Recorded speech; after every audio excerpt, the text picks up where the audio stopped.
사람은 누구나 자신이 해야 할 일들이 있습니다. 그 해야 할 일들을 잘 감당하며 다른 사람들에게도 유익을 주는 책임감 있는 삶을 살아가는 사람이 있는가 하면 자신이 해야 할 일임에도 불구하고 다른 사람에게 짐을 떠넘기는 책임감 없는 삶을 살아가는 사람도 있습니다. 여러분은 어느 쪽이신가요? 이왕에 우리가 살아가는 것, 하나님 앞에 책임감 있는 삶을 잘 살아가실 수 있기를 축복합니다. 오늘 성경 본문 배경들은 이런 내용이에요. 이제 이스라엘 백성들이 가나안을 정복하는 전쟁들을 거의 마감해 가고 큰 전쟁들이 이제 끝났어요. 그래서 여호수아를 중심으로 해서 이제 땅을 분배하기 시작합니다. 이미 두 지파 반은 요단 동쪽에서 땅을 분배해 주었지요. 모세가 분배해 주었어요. 그리고 요단을 건너온 9지파 반 지파들에게 이제 가나안 땅을, 큰 전쟁을 마치고 나서 가나안 땅을 분배해 갑니다. 이제 여호수아가 백성들과 이제 지도자들과 함께 그 수요나 그들의 위치나 그들의 환경에 따라 하나님이 지정하시는 대로 땅을 분배해 주게 됩니다. 근데 그때 오늘 성경 말씀에 나오는 내용들이요, 요셉 자손들이 이렇게 시작돼요. 14절 말씀 보면 요셉 자손들이 여호수아에게 찾아옵니다. 그리고는 자기들의 땅이 부족하니까 더 달라는 거예요.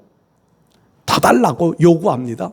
그랬더니 여호수아가 너희 앞에는 산지가 있지 않느냐? 그 산지들을 너희가 정복해라, 개척해라 말합니다. 그랬더니 요셉 자손들이 이렇게 핑계를 대요.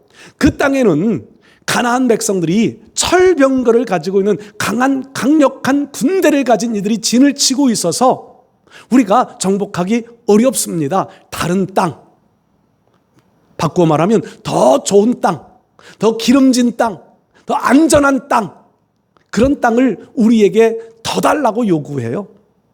그러니까 여호수아가 오늘 성경 우리가 읽은 본문 말씀에 다시 말하면서 살림이라도 너희가 개척해라.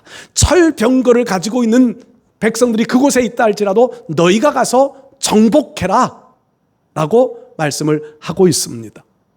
이 요셉 자손들을 보면 여호수아 14장에 나오는 갈렙과 너무 비교가 되어집니다. 갈렙은 유다 지파 사람이에요. 유다 지파 소속이었던 이 갈렙이요, 이제 땅을 정복해 가는데 헤브론 산지, 헤브론 땅은 너무 강력한 견고한 성이라 그 땅을 아무도 그 땅을 분배받기를 거절합니다. 싫어합니다. 그때 이 갈렙이 나서서, 지금 그때 나이가 85세라고 기록을 하고 있지요. 40세에 처음 모세로부터 부름을 받아 가데스 바네아에서 가나안 땅 그 정탐꾼의 한 사람으로 등장을 합니다. 그래서 12 지도자들과 함께 가나안 땅을 정복합니다. 그때 갈렙은요, 헤브론 산지가 어떤 산지인지를 잘 보았습니다. 제일 강한 성이고 강력한 군대가 있고 정복하기 정말 어렵다고 하는 생각을 지도자들이 다 가지고, 그래서 그렇게 보고하지요. 근데 이 갈렙은 그때에도 하나님이 우리와 함께 하시면 능히 가나안 땅을 정복할 수 있다고 외쳤던 40세의 나이, 지금 가나안 정복 전쟁을 마치고 난 85세의 나이, 그때도 갈렙은 똑같은 믿음을 가지고 그렇게 요청합니다. 내 나이 85세로 돼 그때나 지금이나 여전하여서 나는 지금도 전쟁을 할 수 있고 헤브론 산지 아무도 정복하기를 꺼려하는, 누구도 그곳으로 가기를 꺼려하는 지역이지만 그 땅을 내게 주십시오. 내가 그 땅을 정복하겠습니다. 따지고 보면은요, 갈렙은 이스라엘 백성들의 제2 지도자, 제2인자예요. 여호수아와 함께 가장 연로한 사람이에요. 제2 지도자이고요. 영향력이 있는 사람이 얼마든지 편안하고 좋은 땅을 요구할 수 있는 권한을 가지고 있는 사람이에요. 그런데 갈렙은 자기의 지위를 이용해서 자기 어떤 위치에서 더 좋은 땅을 요구하지 않고 유다 족속에게 분배되어지는 땅, 그 중에서도 가장 정복하기 어렵고 가장 힘들다고 생각했던 땅 헤브론 산지를 정복하는 일에 도전하여 나섭니다. 그리고 그 땅을 정복하고 나서 성경은 그렇게 기록되어지요. 전쟁을 마쳤더라. 이 갈렙의 개척정신, 정복정신과 유다 자손들의 생각과는 너무 비교가 되어집니다. 유다 자손들을, 요셉 자손들을 보면은요, 두 지파예요. 에브라임 지파, 므낫세 지파, 두 지파입니다. 그리고 여호수아는요, 에브라임 지파 사람이에요. 에브라임 지파 사람. 그러니까 에브라임 지파, 므낫세 지파들이 같은 요셉의 아들들로 이루어진 지파들이고요. 지도자인 여호수아가 지금 땅을 분배하는 일을 주도적으로 이끌어가고 있으니까 뭔가 특혜를 받을 수 있을 것이라 생각했던 것 같아요. 얼마든지 그럴 권한이 있다 생각했습니다. 그래서 더 좋은 땅, 더 넓은 땅, 더 안전한 땅, 더 농사짓기 좋은 땅, 그런 땅을 요구했는지도 모르겠습니다. 근데 여호수아는 그들을 향하여서 강력하게 반복해서 하는 말들이요, 살림이라도 너희가 개척해라. 철병거가 있는 민족들이 있을지라도 너희가 능히 이길 수 있다. 자기 지파 사람들이지만 특혜를 주려 하지 않고 오히려 정복 정신을 불러 일으키고 있습니다. 우리 사랑하는 성도 여러분들, 우리도 이런 정복 정신이 있어야 할 줄로 믿습니다. 지난 금요일 날 제가 그렇게 말씀드렸잖아요. 신명기 1장에 있는 말씀, 신명기 1장에 보면 하나님께서 이스라엘 백성들에게 그렇게 말씀하세요. 너희가 이 땅에 머무른 지 오래니, 한 곳에 머물러 시내산 앞에 머물러 있은 지 오래되었으니까 너희가 이제는 행진해라. 앞으로 나아가라. 하나님께서 약속해 놓으신 땅들이 있으니 그 땅을 향하여서 전진해 가라. 그러면 하나님께서 너희에게 현재보다 1000배나 되는 복을 더하여 주실 것이다. 여러분, 우리가 편안한 곳에 안주하고 있으면 더 이상의 발전은 기대하기 어렵습니다.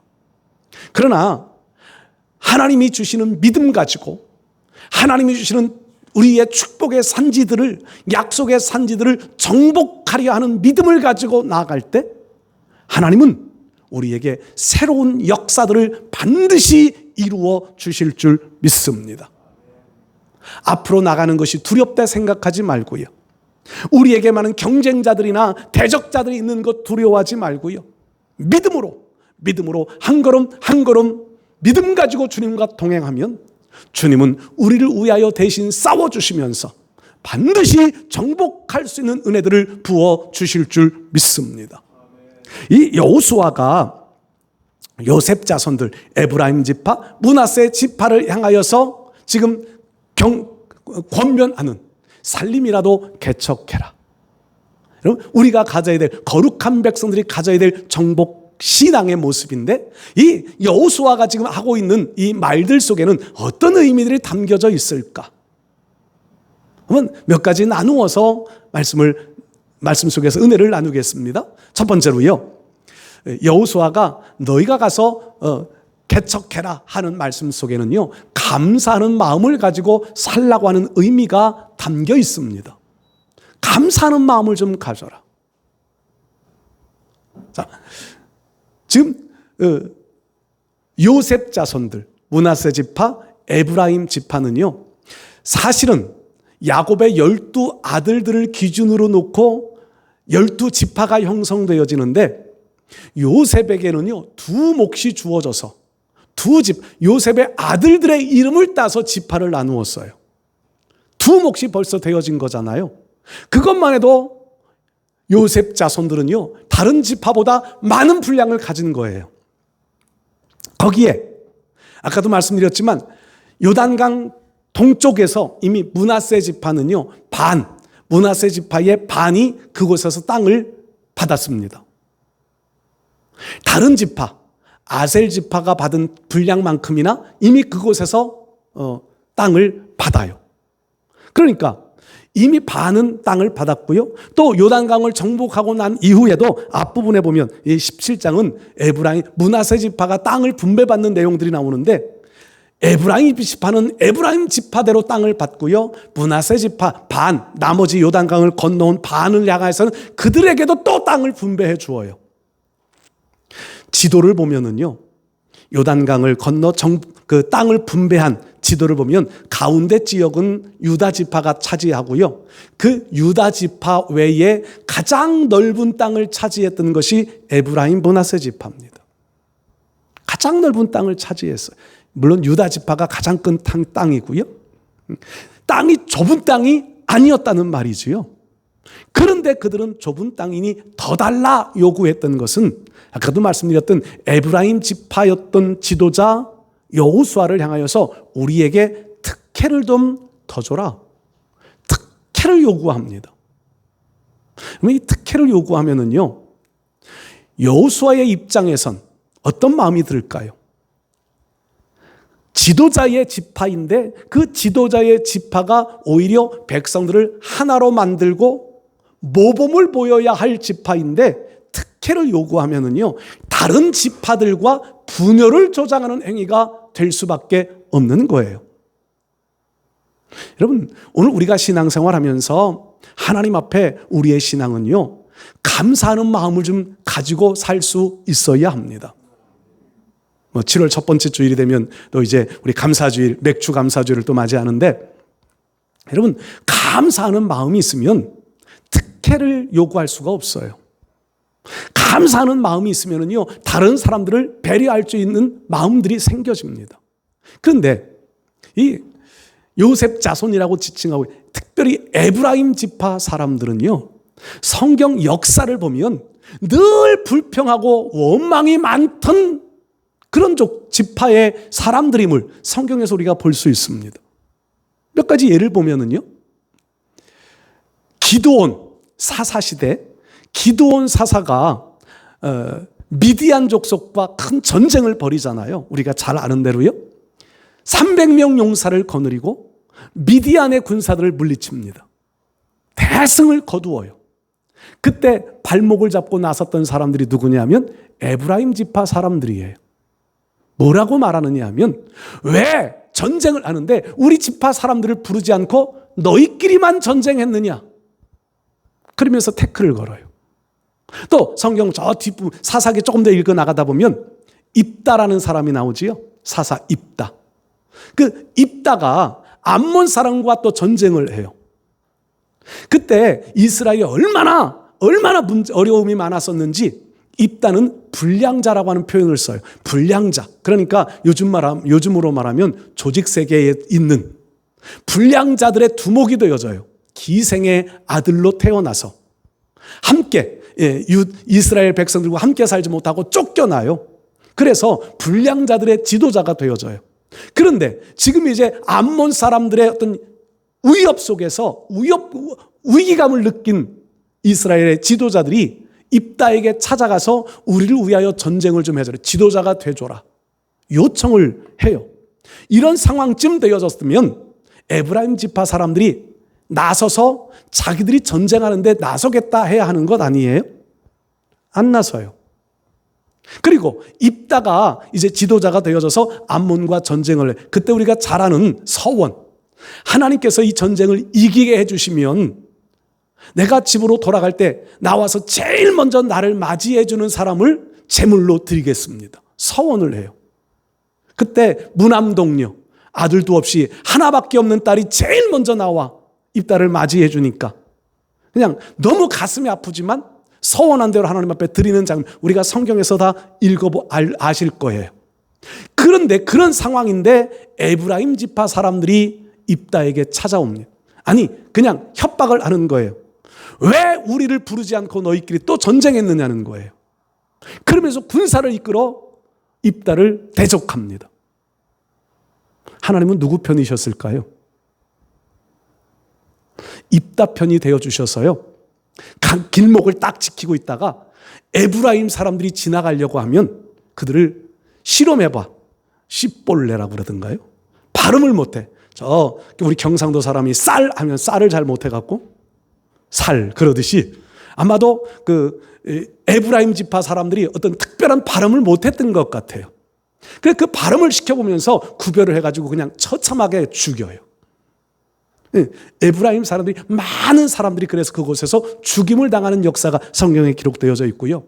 또 물론 하나님의 섭리가 있는 내용이기는 하지만 솔로몬 왕 시대에 솔로몬이 변질되어지잖아요. 점점 변질되어져 이제 하나님 없는 우리의 우상 숭배에 앞장서는 이런 노년이 되어져 있을 때 하나님이 한 사람을 불러 일으키는데, 그때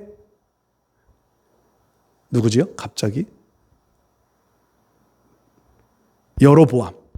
여로보암이라는 사람이 반란을 일으켜요.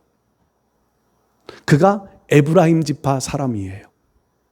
그래서 이제 그가 애굽으로 도망갔다가 다시 돌아오기도 하고 르호보암 왕을 대적하고요.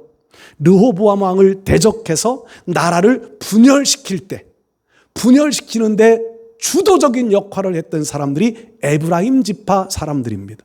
그래서 남쪽에 이제 유다와 베냐민 두 지파가 한 나라로 이루어지고, 에브라임 지파를 중심으로 한 나머지 10지파가 뭉쳐서 또 한 나라를 이루게 되고, 그게 북쪽 이스라엘, 여로보암으로부터 시작이 되어져요. 그런 걸 보면 이 에브라임 지파 사람들은요, 역사 속에서 참 많은 불평과 원망, 그러면서도 어떤 특권을 누리고 싶어 하는 이런 정신을 가진 지파인 것 같습니다. 이것이요, 지금 이 여호수아가 땅을 분배하는 상황에서도 그대로 지금 드러나는 거예요. 더 좋은 땅, 더 넓은 땅, 더 안전한 것을 요구하는, 우리에게 주신 것은 좀 좋지 못하다는 거지요. 여러분, 에브라임 지파 사람들은 원망하는 데는 익숙해 있는지 모르지만 감사하는 마음들은 성경에서요 참 찾아보기가 어렵습니다. 우리 사랑하는 성도 여러분들, 하나님이 나의 삶에 개입하셔 내 삶을 지금도 이끌어가고 계신다고 하는 것을 믿는다면 하나님이 주신 영역들 속에서 감사하는 삶을 살아가실 수 있기를 바랍니다. 나에게 주신 영역들, 나에게 주신 가정 안에서의 감사, 나에게 주신 사업장에서의 감사, 나에게 주신 직장 안에서의 감사, 나에게 주신 자녀들 속에서 감사. 여러분, 하나님이 주신 것들 속에서 감사하는 마음들을 가질 때에 하나님이 주신 축복의 산지들을 더 넓혀갈 수 있는 거지요. 하나님이 주신 것들에 대하여 감사하지 못하는데 더 좋은 것들을 요구하는 것은 참다운 신앙인의 모습이 아니라고 생각합니다. 우리 사랑하는 성도 여러분들, 오늘 성경 말씀 속에 이 요셉의 자손들을 향하여서 지도자인 자기 지파 사람들이지만 이 여호수아가 행하였던 말들, 너희가 너희 앞에 있는 살림이라도 개척해라, 감사한 마음을 가지고 살아라 하는 이 말씀의 의도들을 오늘 우리의 마음속에 되새기셔서 우리도 감사하는 마음들을 가지실 수 있기를 바랍니다. 두 번째로요, 여호수아가 지금 백성들 요셉 자손들에게 하고 있는 말 그대로를 보면 개척정신을 가지고 살라고 하는 말씀이지요. 개척정신, 너희가 너희 앞에 살림이라도 개척해라. 이 성경을요, 제가 오늘 킹 제임스 버전이라고 하는 성경이 있어요. 그 해석되어진 성경인데 거기에 보니까 이렇게 해석되어져 있더라고요. 너희가 산 속에 있는 나무들을 벌목하고 나무들을 베어서 그 땅을 차지해라.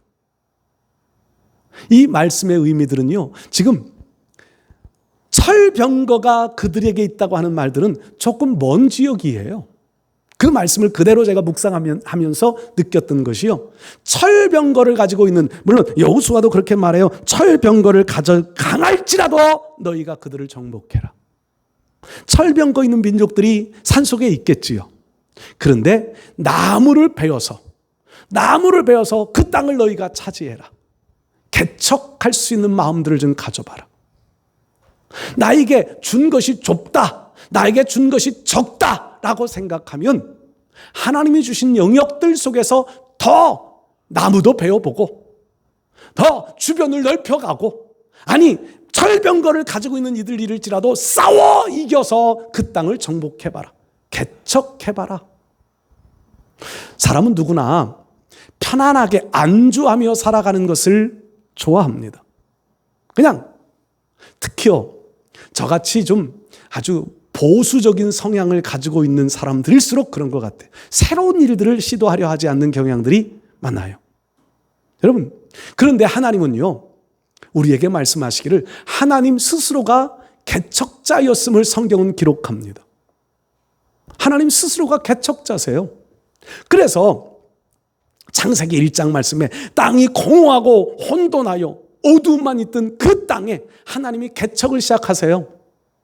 빛이 있으라 말씀하시고, 그곳에 창조의 역사를, 대역사를 시작하시더니요, 사람을 창조하세요. 인간을 창조하세요. 그리고 그 인간에게 명령하세요. 하나님이 창조해 놓으신 것들을 생육하고 번성하고 정복하고 다스려라. 인간에게, 하나님이 창조의 정신을 인간에게, 개척의 정신을 부어주셔서 정복해라 명령하십니다. 인간의 그 정복 정신, 개척 정신들이 너무 과해 하나님이 창조한 이 피조 세계들을 너무 과하게 지금 망가뜨려 놓는 것도 문제이지만, 정복하지 않으려 하는 것도 하나님의 명령에 거역하는 일들이라 생각을 한번 해봐요. 믿음의 조상 아브라함도 개척자였습니다. 하나님께서 믿음의 조상 아브라함, 갈대아 우르에 살고 있는 아브라함에게 찾아가셔서 말씀하지요. 너는 너의 본토 친척 아버지 집, 너의 고향과 친척과 아버지의 집을 떠나 내가 지시할 땅으로 가라.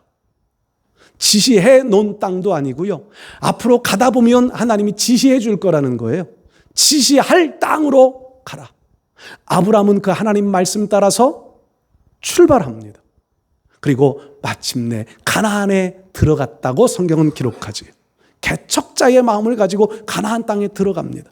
그리고 그 가나안 땅에 자기 후대들을 향한 땅으로 만들어 가는 거예요. 아브라함은 사실 그 땅에서 얼마 살지 못했습니다. 100년가량 살아요. 그런데 자기 후손을 위한 땅으로 언약의 증표들을 남겨놓고요, 그래서 결국 가나안 땅을 이스라엘 백성들이 애굽에 430년을 살지만 그들의 마음속에는 우리 조상들에게 주셨던 그 땅이 있다, 약속의 땅이 있다, 그 땅으로 가야 한다는 그 마음을 심어놓고, 그래서 결국 출애굽의 대역사를 이루고 광야의 시간을 지나서 가나안을 정복하고 그 땅의 원주민들 7 족속들을 쫓아내고 그 땅을 차지하게 만드는 개척의 시대를 갖게 만드셨던 거지요. 하나님은 개척자였고요, 믿음의 조상 아브라함도 개척자였고요, 이삭도 야곱도 개척자였고요. 여러분, 우리가 신앙생활 하다 보면 우리들도 이런 개척의 정신을 가지고 나가야 할 때가 많이 있습니다. 가만히 앉아 감 떨어지기를 원하는 마음이 아니라 하나님은요, 우리에게 비전을 주시오, 약속을 주시오, 그리고 하나님이 함께 해주시겠다고 하는 보증을 주셔가면서 우리로 우리 앞에 있는 땅들을 정복하라고 말씀합니다. 가만히 앉아 내가 다 이루어진 것을 받으려 하지 말고, 하나님이 말씀하실 땐, 명령하실 때는 적극적인 자세를 가지고요, 앞으로 전진해 나가실 수 있기를 바랍니다. 전진하는 사람만이 하나님의 그 땅을 정복해 갈 수 있습니다. 정복 개척 정신을 가진 사람이요, 땅을 넓혀갈 수 있습니다. 개척 정신을 가진 사람이요, 지경을 넓혀갈 수 있습니다. 하나님은 그런 사람들에게 더 많은 기적을 베풀어 주실 줄 믿습니다.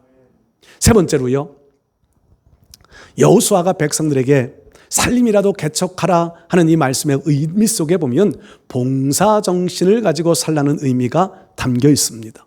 봉사정신.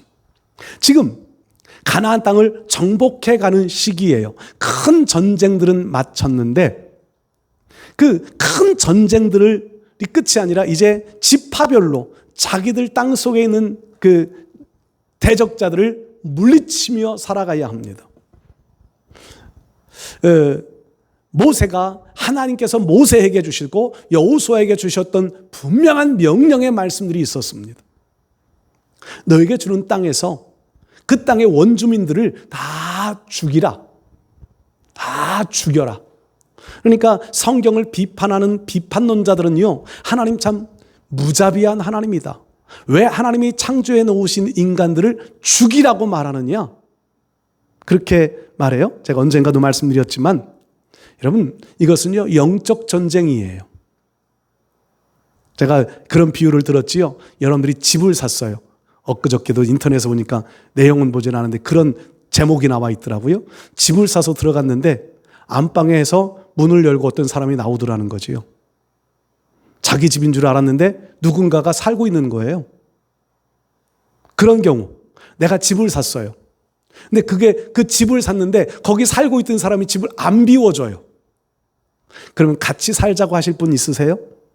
저는 마음이 너그럽지 못해서요. 그렇게 못해요. 내가 내 돈 주고 내 집을 샀으면 내 집에 전에 살고 있던 사람은 어떻게든지 내보내고 내가 들어가서 살아야지. 거기에 살고 있던 사람이 있다고 같이 살자고 그러실 분 있으면 하나님보다도 더 인자한 사람일 수도 있을 것 같아요. 그러실 분은 없을 거예요. 똑같은 원리 아니에요? 영적인 의미의 가나안을 정복해야 돼요. 우리에게도 마찬가지예요. 우리에게도 하나님이신 영적 가나안들이 있어요. 가나안을 정복해야 돼요. 그런데 그곳에는 이미 악한 세력들이 자리 잡고 있어요. 악한 세력들 보고 같이 살자고 할 수 있을까요? 못합니다. 그렇게 해서도 되지 않습니다. 쫓아내든지 영적 세력들을 무력화시켜버리든지 그래야 되잖아요. 이게 영적인 의미거든요. 하나님께서 지파들에게 그 땅에 살고 있는 원주민들을 다 죽이라. 그런데 성경 말씀들을 읽어보세요. 사사기 같은 말씀을 읽어보면 민수기에도 그런 말씀이 나와요. 저 앞에 13절 말씀 보면 므낫세 족속들이 에브라임 족속들이 땅을 정복해 가는데 쫓아내지 못해요. 12절 말씀 보면 므낫세 자손들이 주민을 쫓아내지 못하고 그리고 가나안 사람들은 결심하고 그 땅에 살고 그리고 장성한 후에야 노역을 시키고 쫓아내지 아니하였더라. 하나님 말씀에 순종하지 못했다라는 결론이지요. 그러면서 새로운 땅을 요구하고 있는 거지요. 여러분, 이스라엘 백성들은 지파별 공동체가 아니라 민족 공동체입니다. 거기에 민족 공동체, 이스라엘 민족이라고 하는 큰 공동체를 이루기 위하여 지파별로 움직이는 거죠. 질서를 위하여서, 행정적인 통제를 위하여서 지파별로 움직여요. 그러면요, 다른 지파를 위해서라도 내 지파 안에서 그 원주민들을 몰아내고 전멸시켜야 돼요. 그 전멸시키지 못한 그 결과물이 뭐냐 하면 사사기의 내용들입니다. 그들이 강성해지니까 오히려 가나안 이스라엘 백성들을 착취하고 대적하고 그들을 정복하지 못하니까 그들의 우상숭배에 이스라엘 백성들이 다 빠져들어가고 변질되어지고 그래서 하나님의 진노를 불러일으키는 일들이 반복적으로 일어났던 거예요. 에브라임 지파, 므낫세 지파 사람들이 지도자인 여호수아가 명령한 것을 정확하게 실행 먼저 했더라면 다른 지파도 그렇게 했을 거예요. 그런데 에브라임, 므낫세 지파는요, 다른 지파의 본이 되지 못합니다. 봉사정신이 없습니다. 희생정신이 없습니다. 오히려 특권만 요구하려 합니다. 하나님은 이런 이들을 기뻐하지 않으십니다. 그래서 성경 역사 후대에 에브라임, 므낫세 지파는요 별로 쓰임받는 사람들이 없어요. 불행스러운 일이지요. 불행스러운 일입니다. 여러분, 하나님의 나라는 헌신한 만큼 상급받게 되어 있습니다. 세상은 줄 좀 잘 서면 능력이 없어도 뭔가 얻을 수 있는 것들이 생겨지기도 해요. 세상은 요행이라고 하는 것들을 바라서 뭔가 노력하지 않아도 얻어질 수 있는 것들 세상에서는 있을는지 몰라요. 그러나 하나님의 백성들에게 하나님의 나라에서는 그런 일들이 있을 수 없습니다. 하나님은 수고한 대로 갚아주시고 믿음으로 심은 대로 거두게 하신다는 것이 하나님의 법칙입니다. 믿음을 가지고 심고 믿음을 가지고 헌신하고 믿음을 가지고 수고로움을 아끼지 않을 때에 그만큼 거둬지게 되는 거예요. 하나님의 나라는요, 희생정신, 봉사정신 가지고 살아가는 사람들이 복을 받고 면류관을 받게 됩니다. 우리 사랑하는 성도 여러분들, 에브라임 지파, 므낫세 지파 같은 요셉 자손과 같은 이런 정신은 우리가 신앙생활할 때 전혀 도움되는 것이 없습니다. 오직 하나님 앞에서 믿음으로 자원하는 마음 가지고, 감사하는 마음 가지고, 헌신 충성하는 마음 가지고, 내가 더 앞으로 나가 내가 더 정복자가 되어 살겠다고 하는 개척 정신을 가진 자들, 하나님 이런 이들을 통하여 일하시고 이런 사람들에게 복을 주십니다. 그래서 유다 지파가 그런 책임감을 많이 가지고 있었기 때문에 유다 지파는 왕의 지파가 될 수 있는 거예요.